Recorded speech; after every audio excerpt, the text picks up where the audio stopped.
Au nom du Père et du Fils et du Saint-Esprit, Amen. Quelle joie d'être là avec vous pour ce temps de Lectio Divina.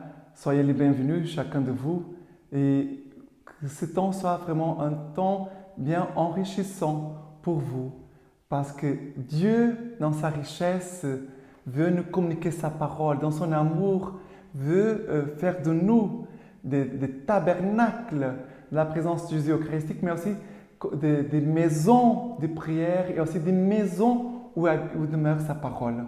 Parce que c'est cela le désir de Jésus, que nous demeurions en lui, comme lui en nous, mais aussi que sa parole puisse demeurer en nous. C'est cela que Jésus a dit avant sa passion, que ma parole demeure en vous et que cette parole puisse faire son œuvre en chacun de vous.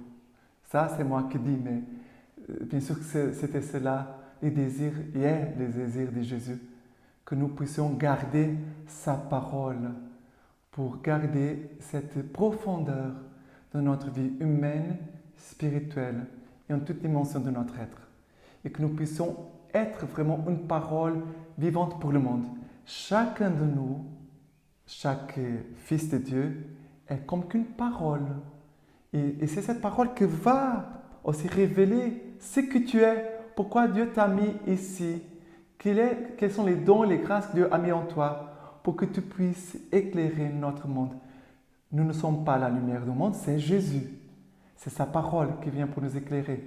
Mais Jésus veut se servir de chacun de nous pour manifester sa parole et sa lumière au monde. C'est beau. Dieu nous communique sa parole, cette parole qui manifeste, qui révèle aussi la présence de Dieu. Pourquoi Dieu nous a mis ici? Dieu ne fait rien par hasard. Dieu a toujours une intention. Et chacun de nous porte comme une parole concrète pour éclairer le monde. Les uns sera peut-être la joie, d'autres seront peut-être la miséricorde, d'autres seront la vérité. Bien sûr, nous sommes appelés tous à vivre toutes ces dimensions d'amour, de vérité, de miséricorde. Mais c'est vrai que chacun de nous porte comme quelque chose de particulier. Et la parole de Dieu va faire ça, faire jaillir en toi ce que Dieu a mis de meilleur pour la vie du monde.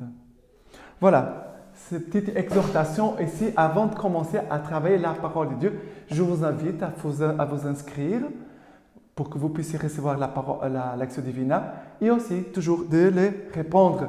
Soyez missionnaires, donnez aux autres aussi ce programme de la Lectio Divina, vous pouvez les partager aux autres. Et d'autres personnes pourront aussi goûter et recevoir les mêmes grâces que toi. Et aussi, tu pourras aussi partager avec la personne, voilà, comment tu as vécu ta Lectio Divina, comment elle a vécu sa Lectio Divina. Et c'est une richesse quand on partage la parole de Dieu. Alors, aujourd'hui, le 26 août, c'est mercredi.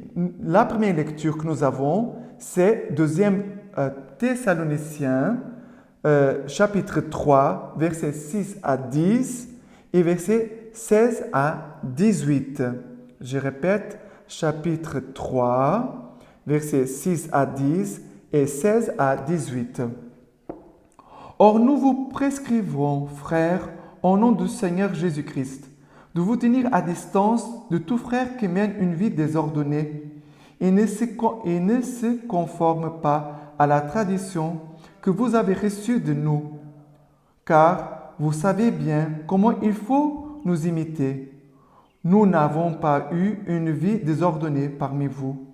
Nous nous sommes fait donner par personne les pains que nous mangions, mais de nuit comme de jour, nous étions au travail, dans les labeurs et la fatigue, pour n'être à la charge d'aucun de vous.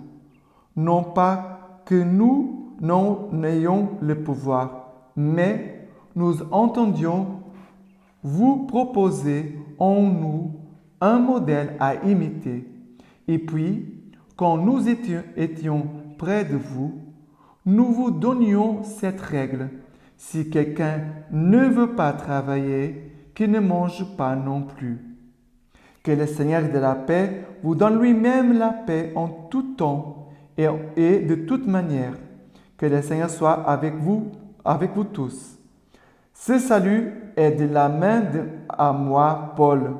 C'est le signe qui distingue toutes mes lettres. Voici quelle est mon écriture. Que la grâce de notre Seigneur Jésus-Christ soit avec vous. Et très importante ici, la parole que Paul nous dit. Première chose, il dit, gardez-vous d'avoir une vie désordonnée. Quand Paul dit, éloignez-vous, gardez distance de tout frère qui mène une vie désordonnée, regardez. Pourquoi Paul va dire ça? Souvent, il y a des gens qui me disent, non, je ne vais pas tomber dans les péchés. Ils font quelque chose de mauvais, par exemple. Par exemple, quelqu'un qui est dans les drogues. Non, ils sont dans les drogues, mais moi, je ne consomme pas. Je ne vais pas prendre des drogues. Mais à force de rester là avec les gens, l'influence va me faire tomber dans les vices. Bon, je parle des drogues. Bien sûr que je ne suis pas en train de généraliser, mais les dangers, il est là, il est très fort. Quand je parle des drogues, je pourrais mettre d'autres situations. Des voleurs, des gens qui sont menteurs, des gens qui calomnient toujours les autres, disent du mal toujours des autres. Il y a des gens qui sont comme ça, qui disent tout le temps du mal des autres. Ils sont toujours en train de regarder la vie des autres pour dire du mal, pour faire des comparaisons, pour se plaindre. Non. Non, non, non, non, non. Ça Paul dit, éloigne-toi, garde la distance. Bonjour, bonsoir, et pas plus de conversation. C'est là que Saint Paul nous dit, ne vous éloignez pas de la tradition apostolique. Ici, il parle des traditions reçues des apôtres. Ce n'est pas les traditions que j'ai reçues de mes grands-parents ou de mes parents. Parce que ce que j'ai reçu de mes grands-parents, de mes parents, si cela est conforme au commandement, à la parole de Dieu, bien sûr, je vais les garder. Si c'est quelque chose qui va contre le commandement, contre la volonté de Dieu, je ne garde pas. Je garderai le respect, l'amour de mes parents, de mes grands-parents et d'autres personnes de ma famille. Bien sûr, on doit toujours garder le respect, toujours. Mais je dirais merci beaucoup pour ta parole, merci beaucoup pour ton conseil, c'est tout. Mais je ne le ferai pas. Ok? Voilà. Après, Paul dit, nous avons beaucoup travaillé pour ne pas être une charge à personne. Parce qu'on voulait vous donner un modèle à imiter. Un chrétien doit être un modèle à imiter. Je dirais même plus. Nous, chrétiens, devrons être l'évangile vivant. Ça veut dire, je n'ai pas la Bible tout le temps avec moi, mais là où je suis, c'est la parole de Dieu qu'elle la présente. Les gens qui me regardent doivent dire, ça c'est la parole de Dieu. Ça c'est la volonté de Dieu. C'est vrai, un chrétien doit, en écoutant et travaillant la parole de Dieu et se laisser travailler par la parole de Dieu, c'est pour que ma vie devienne un évangile, devienne une bonne nouvelle, devienne une parole de Dieu, comme je disais au début. Que ma vie montre une parole, un verset de la Bible. Un verset, voilà. Et c'est cela que Paul dit ici, pour que nous soyons un modèle à imiter. Et Paul va dire une chose, quelqu'un ne veut pas travailler, qu'il ne mange pas non plus. Ça veut dire que quelqu'un qui est paresseux, il va manger les fruits de sa paresse. C'est cela que Paul dit. Et pour nous, c'est la même chose. Nous sommes missionnaires, mais on travaille. Hein? On n'est pas là assis, en train de regarder le ciel. Non, on travaille. Notre vie, c'est le travail de la prière, le travail de la parole de Dieu, le travail de la peinture, le jardin. On travaille. Et la formation, les missions, l'évangélisation, on travaille. Nous, les missionnaires, on n'est pas là. Parfois, les gens croient que nous sommes là à genoux 24 heures. On ne fait plus rien que ça. Non. On doit s'occuper des choses qui sont autour de nous, des personnes, des biens. Ça veut dire, là, nous avons une maison, il faut manger, il faut nettoyer, il faut réparer les choses qui sont gâtées. C'est la vie de toutes les personnes. C'est notre vie. Et notre fondateur nous dit toujours comme ça, le diacre Georges, Si nous sommes paresseux, Dieu ne va pas envoyer la providence. Parce que nous n'avons pas de salaire. Nous n'avons pas de salaire. Mais il dit, si nous ne travaillons pas, Dieu ne va pas nous bénir et Dieu ne va pas envoyer la providence, c'est ce que nous avons besoin. Parce que bien sûr, pour notre communauté Semence du Verbe, la providence passe par les gens qui sont autour de nous, qui nous voient travailler, qui reçoivent une formation, la Lectio Divina, une retraite, une mission, qui viennent chez nous, que nous faisons des accompagnements spirituels, qui viennent passer quelques jours avec nous. Et ces personnes sont touchées par notre mission, par notre travail, et disent « Je veux contribuer, je veux vous aider ». C'est pour cela que souvent je parle des parrains et marraines missionnaires. Ça veut dire ce sont des personnes qui disent « Voilà, je veux être parrain de tel missionnaire.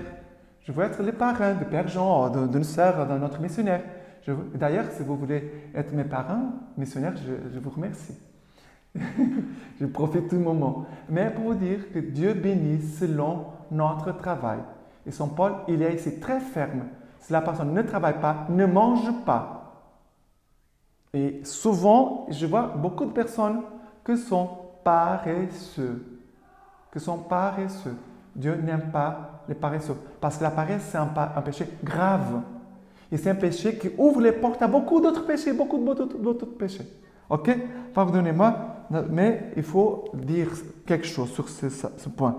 Et après, cette parole, que le Seigneur de la paix vous donne lui-même la paix en tout temps et de toute manière.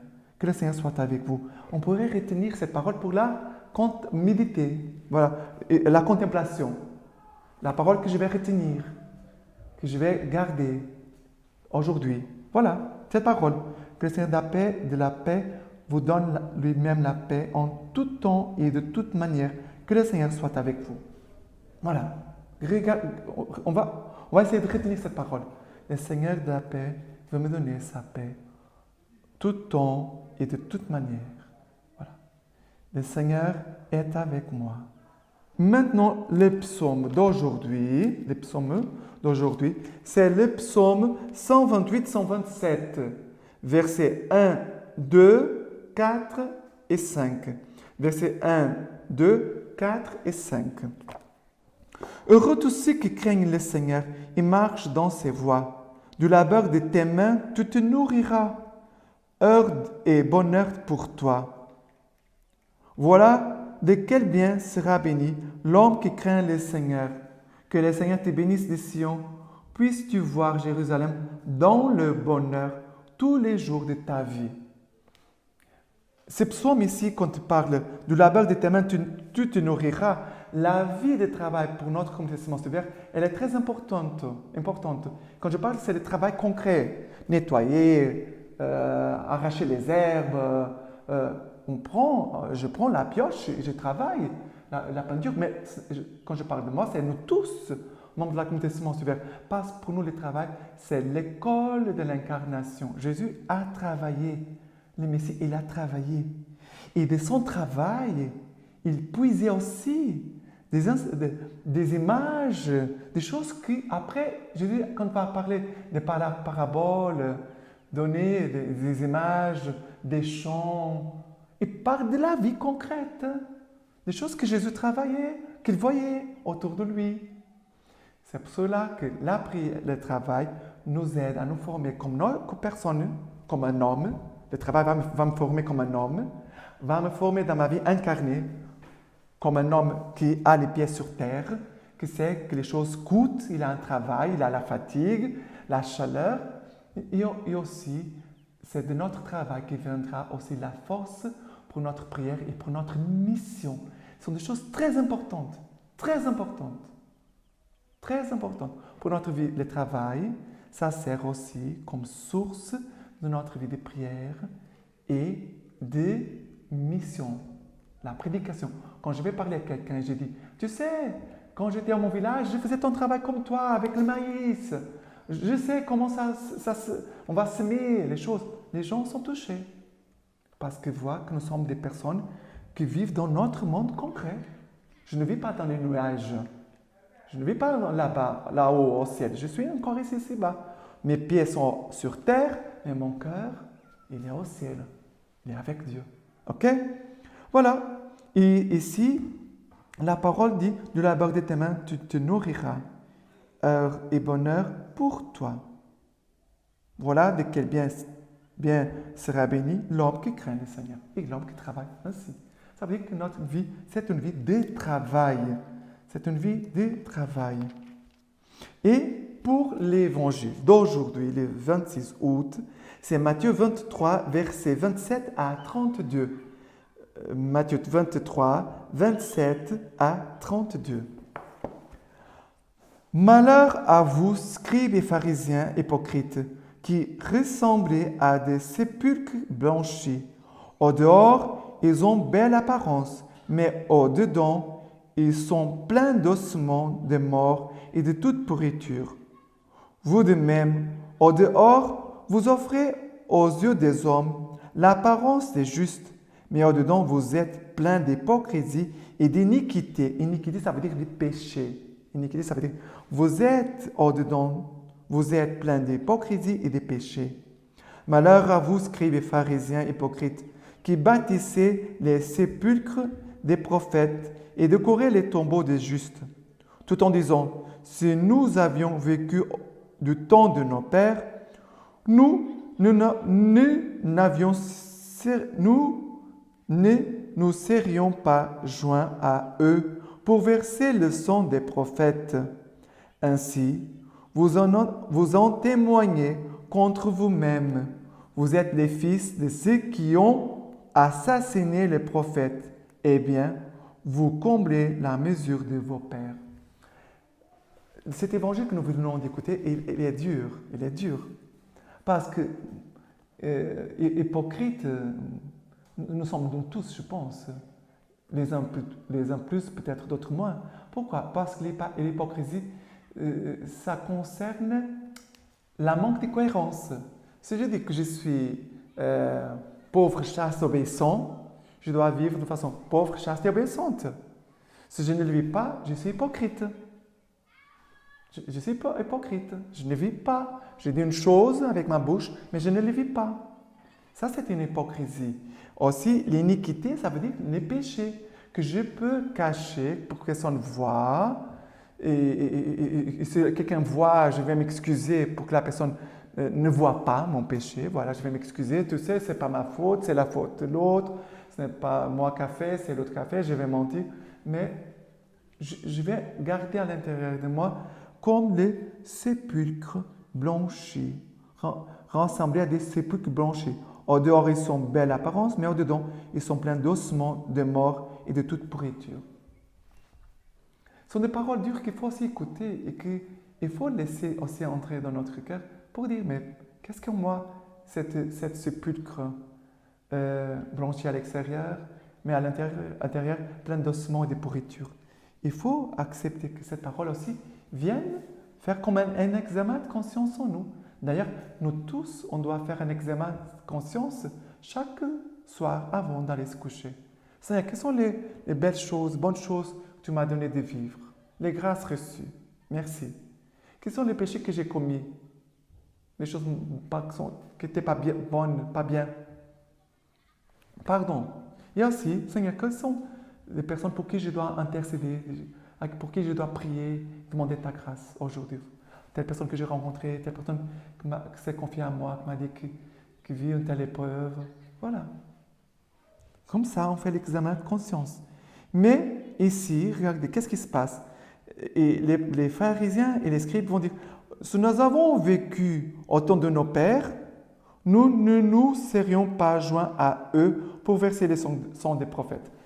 Et Jésus ici va dire, mais vous dites faux parce que vous allez faire la même chose que vos parents, que vos pères. Tu ne peux pas dire, ils ont péché, mais nous, on ne va pas pécher. Faites attention. Et souvent, il a des péchés. Regardez, ce n'est pas contagieux, ce n'est pas héréditaire, ça veut dire les péchés de mon papa, je ne vais pas les recevoir comme un héritage, mais c'est vrai qu'on doit faire attention. Pourquoi? Parce qu'il y a des choses que nos ancêtres ont fait, mais que nous sommes appelés à ne pas les faire, à ne pas les répéter.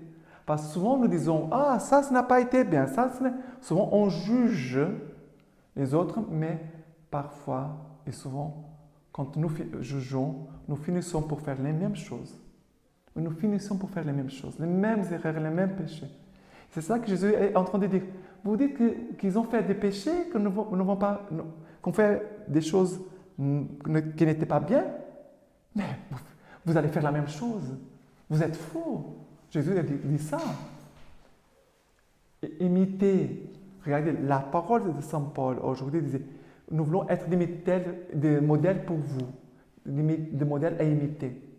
Imitez les vertus, les qualités, la sainteté de vos ancêtres, des gens de nos parents, arrière-grands-parents, grands-parents. Imitez leurs vertus. Mais c'est que les péchés, priez le Seigneur pour eux et aussi pour nous, parce que nous sommes aussi des pécheurs. Peut-être qu'ils tombent dans un péché que moi je ne tombe pas, mais je tombe peut-être dans des péchés qu'ils ne tombent pas. Mais il faut faire très attention, parce qu'on ne doit pas suivre les chemins des pécheurs, comme disait aussi Saint Paul. Et ici, il va dire, eh bien, vous comblez la mesure de vos pères. Ça veut dire, Jésus est en train de dire, vous faites encore pire que vos pères. Vous faites encore pire que vos pères. C'est triste cette parole, mais que le Seigneur nous donne un cœur miséricordieux pour ne pas juger les autres, mais en même temps d'avoir la clarté, de voir les choses en vérité, mais aussi de prier et demander la grâce du Seigneur pour notre conversion de nous tous et pour le salut de nous tous. Voilà, parce que nous tous, nous sommes aimés de Dieu, voulus par Dieu et appelés à la vie éternelle. Mais les repentir, c'est aujourd'hui, c'est pendant que nous sommes en vie. Après la mort, ce n'est plus possible, la conversion est changée. Et comme nous savons que nous allons être jugés sur nos œuvres, ce que nous avons fait sur terre, prions les uns pour les autres, pour que le Seigneur nous donne la force à nous tous de nous convertir et faire des efforts. Parce que Saint Paul, c'est un homme qui travaillait, et le travail, faire des efforts, ça donnait aussi la force dans l'âme de Paul pour la mission et pour sa sanctification. Regardez, la force externe pour la force en vue de la mission et la force aussi pour la sanctification de la conversion. Pour finir, je voudrais vous laisser une parole, la lecture patristique du jour, de Saint Colomban. Et le titre est « Que celui qui a soif vienne à moi et qu'il boive ». Si votre âme a soif de la source divine dont je désire maintenant vous parler, attissez votre soif et n'éteignez pas. Buvez, mais ne soyez pas rassasiés, car la source vivante nous appelle et la fontaine de vie nous dit que celui qui a soif vienne à moi et qu'il boive. Jésus-Christ, notre Dieu, il nous invite pour que nous le buvions. Le bois, c'est lui qui l'aime. Le bois, c'est lui qui se rassasie de la parole de Dieu, qui l'aime et la désire assez vivement. Le bois, c'est lui qui brûle d'amour pour la sagesse. Voyons d'où jaillit cette source. Elle vient du lieu d'où est descendu le pain, car le pain et la source sont un. Le Fils unique, notre Dieu, Jésus-Christ, est Seigneur, le Seigneur, dont nous devons toujours avoir soif. Buvons-le sans cesse avec un immense amour. Buvons-le avec toute notre avidité et délectons-nous de sa douce saveur. Car il nous est une nourriture et une boisson à jamais inépuisable. Lorsqu'on le mange, il n'est pas consommé. Lorsqu'on le boit, il ne disparaît pas. C'est très beau. Frères, la source de la sagesse, la parole de Dieu dans les cieux, désirons-la, cherchons-la, aimons-la sans cesse. En elle sont cachés, comme dit l'apôtre, tous les trésors de la sagesse et de la science. Goûtez et voyez comme est bon le Seigneur. Voilà comme Saint Colomban nous exhorte à boire de la parole de Dieu, car le pain et la source sont un. Que le Seigneur vous bénisse et vous garde, le Père et le Fils et le Saint-Esprit.